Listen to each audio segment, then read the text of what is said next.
ఏంటది?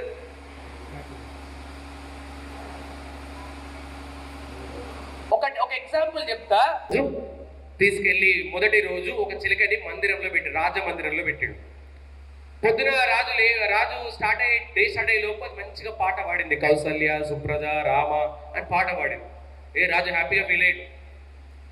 రెండో రోజు 10 రూపాయల చిలుకని వేసాడు. ఆ 10 రూపాయల చిలుక పొద్దున రాజు లేవకపోయేసరికి దుర్మార్గుడు దున్నపోతా ఎంత ఇంకా లేవవారా నడిచింది. అతను తీసుకుపోయి దీన్ని రాజు మొత్తం కట్ చేసి చంపేయరని చెప్పి చంపేసి వచ్చాడు.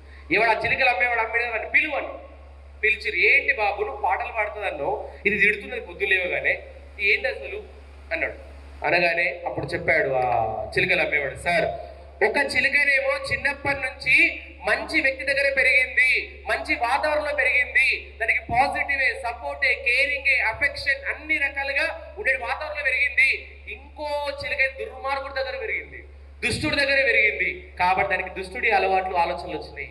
సో మన పిల్లలకి ఏ వాతావరణంలో ఉంచుతున్నామనేది ఇంపార్టెంట్, ఎలాంటి వాతావరణంలో ఏ మాటలు మాట్లాడుతున్నాం అనేది ఇంపార్టెంట్. దాన్ని బట్టే వస్తాయి పేరెంట్స్. సార్